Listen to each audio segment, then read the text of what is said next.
Welcome to Roll, Ponder, and Play, a podcast dedicated to crafting stories through the application of role-playing game engines, combined with creative thinking and propelled into the ether by the barest of prompts.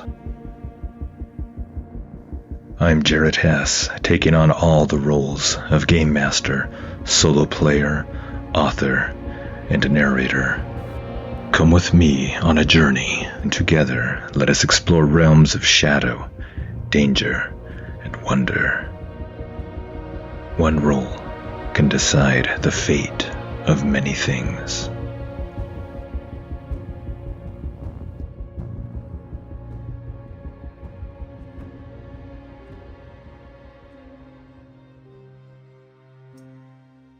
Welcome to episode 27 of the Queen of Shadows podcast on Roll, Ponder, and Play. I'm Jarrett Hess, your friendly neighborhood game master, solo player, author, and narrator. In our previous episode, Eilwen investigates the ruined palace at Greenhome while Seith and Aron take their rest. She finds a cellar, and beyond the cellar a prison where manacles were wrenched free from their mountings, and the door burst asunder. She feels a darkness and evil emanating still from that prison, and flees back to the ground floor. She begins to piece together that perhaps whatever was in the prison is where the fighting originated that slew so many and caused the fall of Greenhome. This is confirmed when later, amidst the ruins of the palace's second floor, where books and scrolls lie crumbling in wet, sodden heaps, she finds a secret room behind the moldering bookcase that has largely been preserved from the ravages of time and the elements. Therein she finds a scroll written with blocky runes that she is able to translate, and at the base of the scroll on its reverse side, beneath the signature, she also sees a skaed rune, the same binding rune she uses to call the shadows to her, the same rune she saw on the back of the amulet and on her mother's black iron discs. Eilwen discovers that the scroll was authored by none other than the very hand of Queen Morwen, one of her ancestors. Eilwen, unfortunately, does not discover the fate of the other half of the crown, but she does learn some history of her kin and what befell those who lived at Greenhome.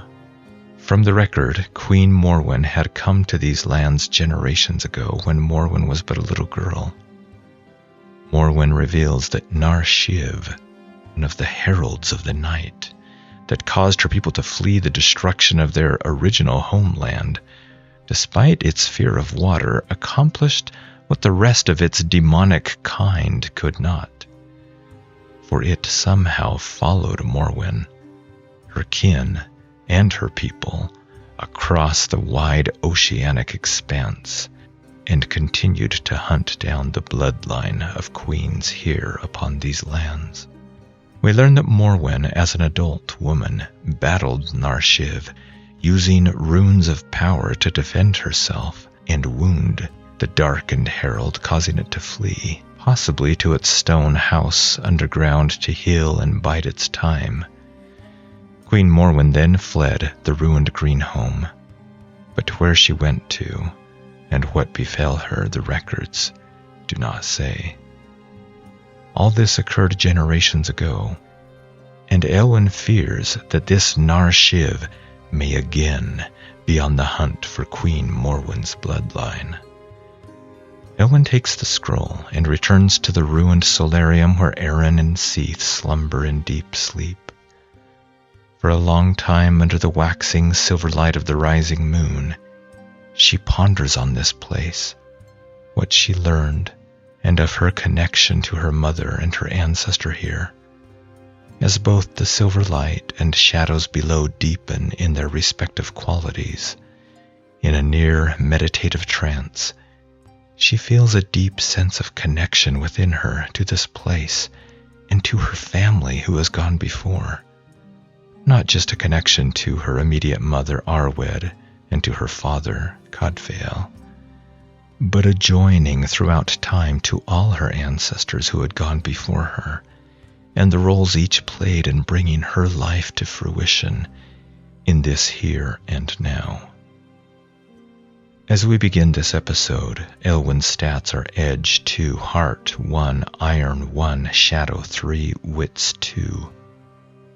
Current assets: Archer, initial box; Cutthroat, initial box; Shadow Walk, initial box.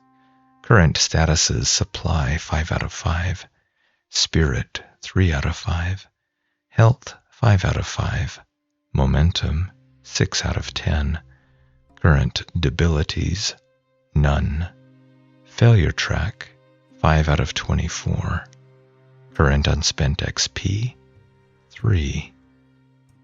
And now, on to episode 27 of Queen of Shadows.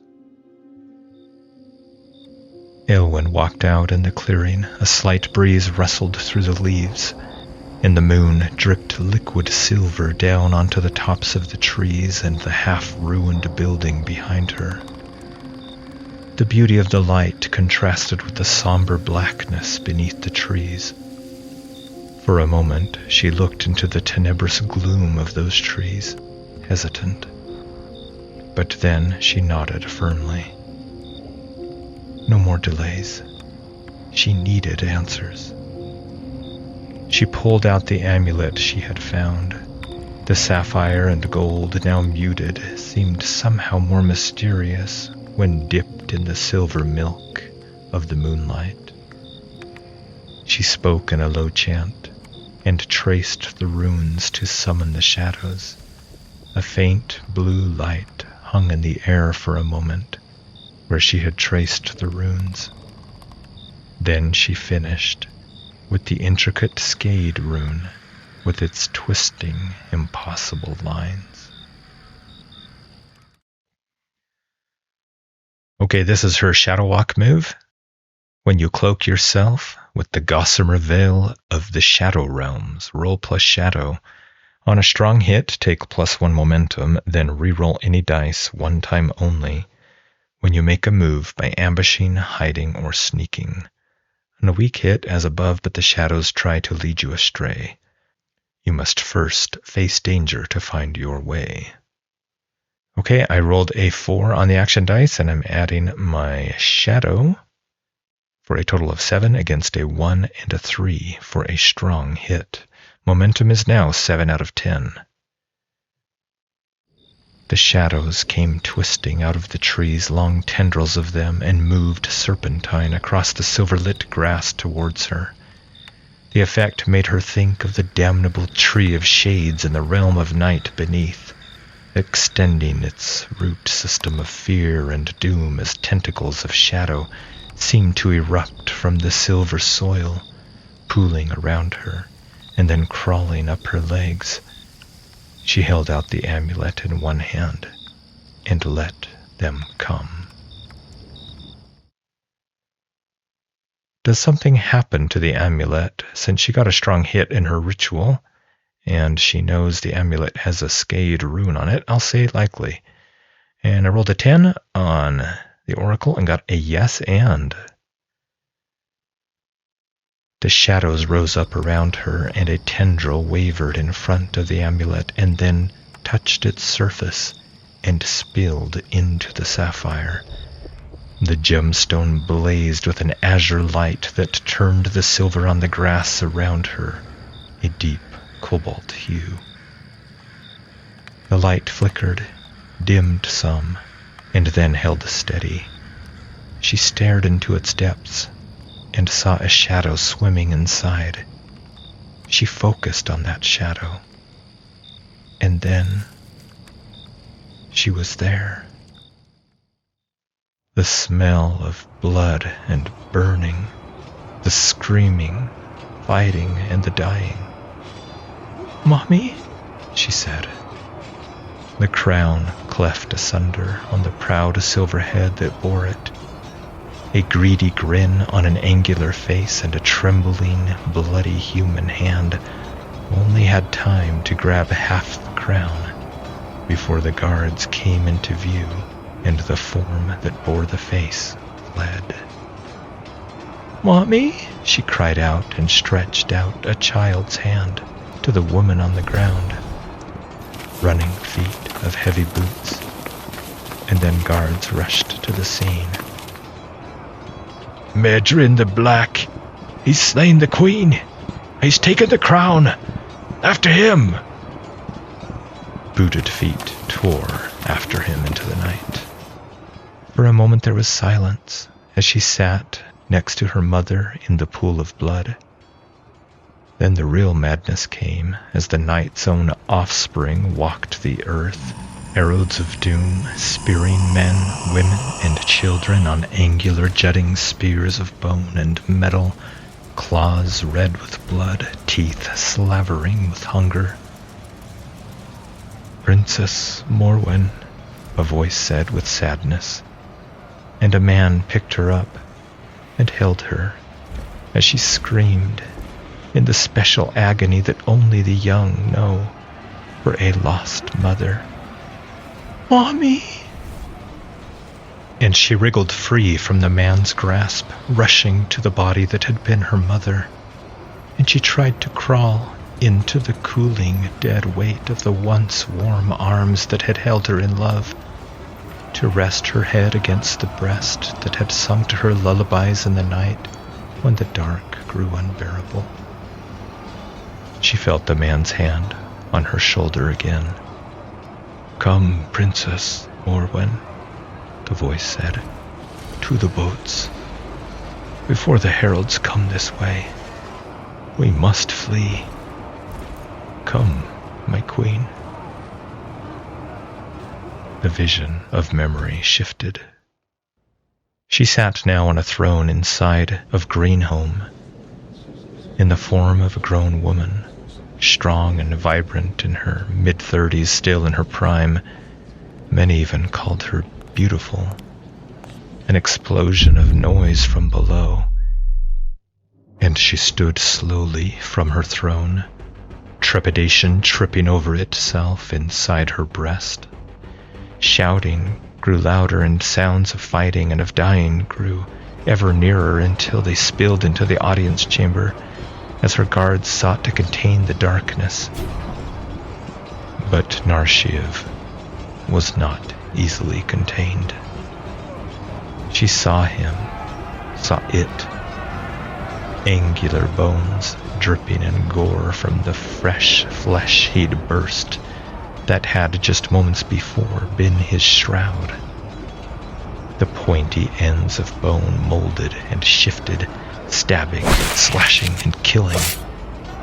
Severed limbs and heads fell about him, entrails spilled steaming and slippery onto the floor. Her guards surrounded him, held him back momentarily. He summoned help, uttering harsh words of darkness, and a bone walker leaped cat-like into the fray out of a rift of bleeding shadows, moving like lightning. It gutted or decapitated 6 men alone before an axe took it in the head, cleaving its strange alien skull, and whatever magic animated it finally bled out. But not before its forearm blade penetrated deep into the guard's ribs, and they both fell in a clattered heap onto the stone floor, the axe clanging once, twice, onto the stone ground, a bell toll for the dying, as hot blood dripped and pooled around the forearm of bone. More fighting and dying swirled about Narshiv as he drew ever nearer to the dais atop which she stood. He lay about him with a special kind of ferocity that only a herald can have. Bodies were cloven in two, others crunched against the wall, tossed like leaves, broken like twigs. Her honor guard gave their lives for her, spent them one by one. But she was not defenseless. They gave their lives to buy her time. She held the iron discs in one hand and an iron blade in the other. She uttered words of power and traced runes rapidly and expertly. A concentric wave of silver light thrummed outwards. Does Eilwen see her mother in the vision? Well, I don't think that's likely, since her mother obviously survived this madness. But the oracle disagrees, and on my unlikely I roll a 9 and get a yes. Well, okay. Sure. Let's see. We will find a place to put that in. Narshiv slammed against that light and the silvery shield of power that she wielded. It held. When he touched it, the power in the shield blasted him back, and the blood that dripped from his angular bones hissed and boiled away, leaving only dried flakes of red that drifted to the floor.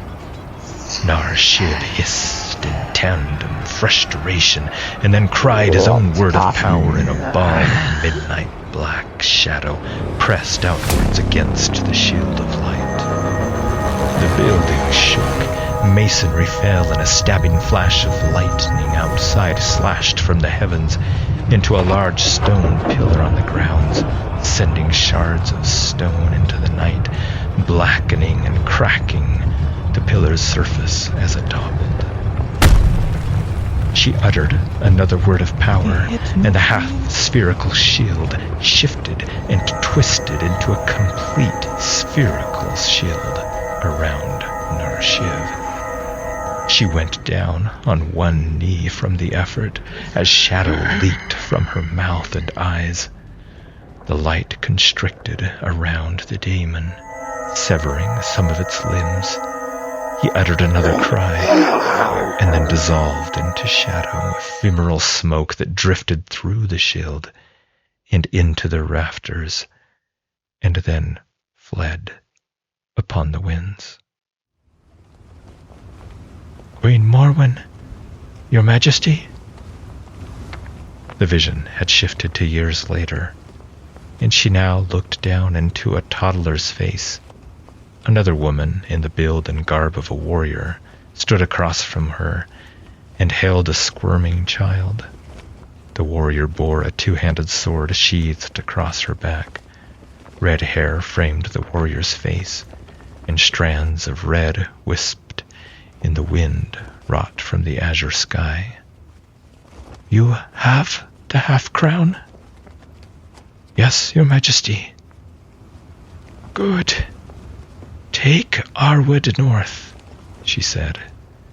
My daughter brought her into this world, but she is no more now.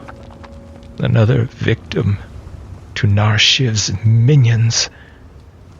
But this little one, she will be the next queen. Give her the crown when she comes of age. Recite to her the verses I taught you. Teach her our history, our ways, and give her this. She handed over a small bag that clinked with the sound of metal on metal. Are you sure? If she doesn't learn the runes of power, Narshiv will eventually find her and kill her. He might anyway, but at least with that knowledge there's a chance. But it's... I know, Morwen said sadly, cutting her off.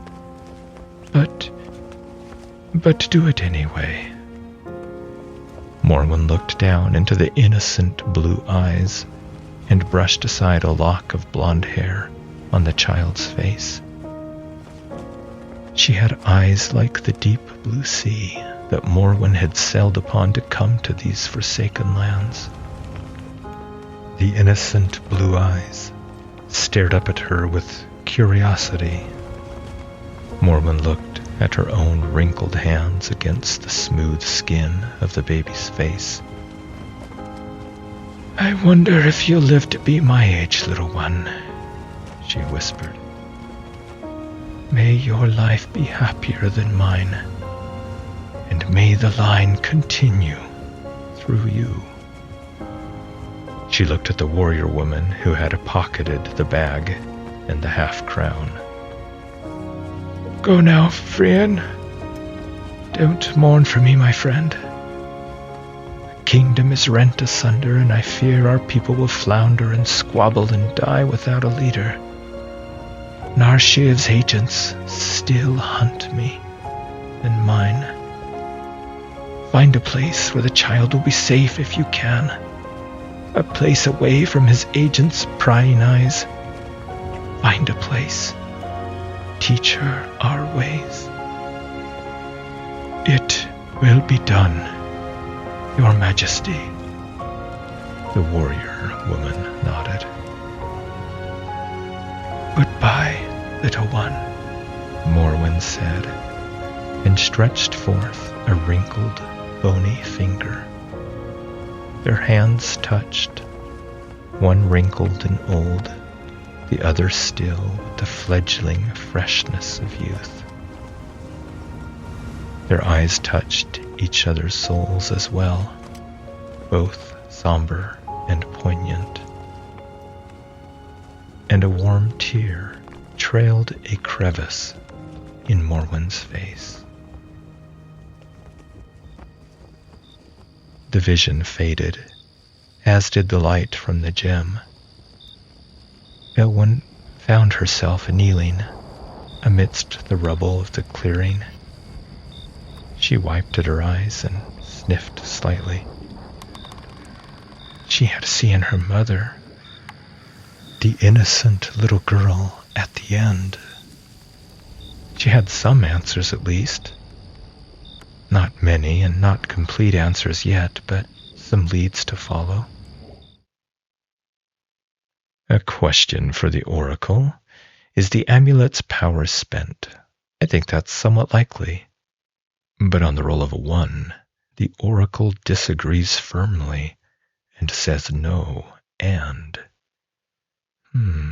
in fact... Eilwen gripped the amulet and looked at it. It continued to glow.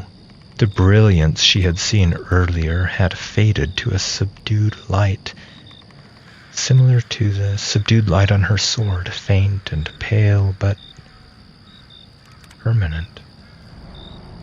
The light would be invisible in the day, and only visible if unshielded in darkness. Troubled, she fingered the silver chain and traced the skaed rune on its back. The rune glowed as if lines of power ran through it. Had she, activated it somehow? That shadow? Eilwen frowned, but tucked the gem out of sight under her tunic. It felt hard and cold and unyielding as it lay nestled between her breasts. It somehow held some power, enough to show her the vision, and enough now for some kind of power to linger. Did the shadow magic power it? Maybe she could call on the shadows again, and they would reveal more memories to her.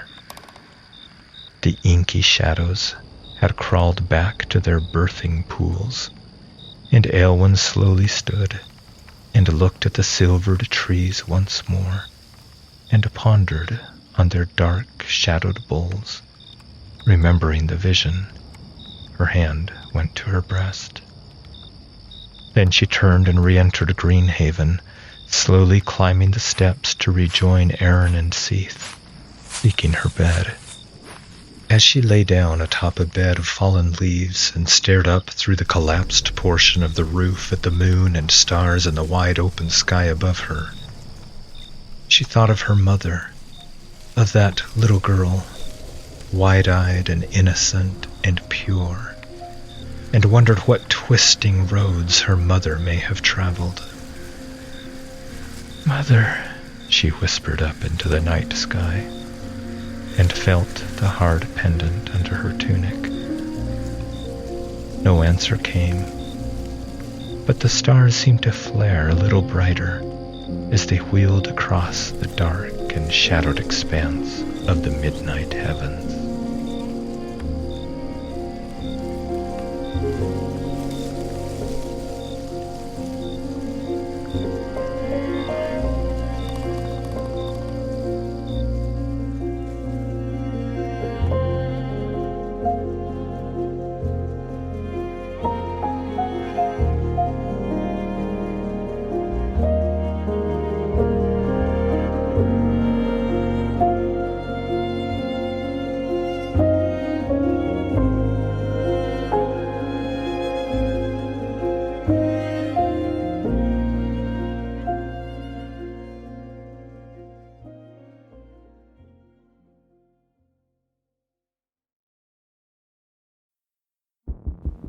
Thank you for joining us, and I sincerely hope you enjoyed what you experienced. If you would like to support Roll, Ponder, and Play, you can do so in a number of ways. You can give the show a positive review on your podcatcher of choice. You can share the show with your friends and family and on your socials. Nothing beats word of mouth as a way to bring in new listeners. You can join my Patreon at patreon.com/Roll, Ponder, and Play. There you can find show notes and transcripts, as well as other projects I'm involved in. And paid subscribers get access to subscriber-only episodes, shows, and other content. Finally, you can simply reach out to me and say hello. Comments from you are what inspire me to keep doing this, and I'd sincerely love to hear what you think of the show. To do so, you can find me on my Patreon, or on Discord at Roll, Ponder, and Play, or by email at rollponderandplay@gmail.com. Until we meet again on Roll, Ponder, and Play, may your own dice rolls ever bring you success.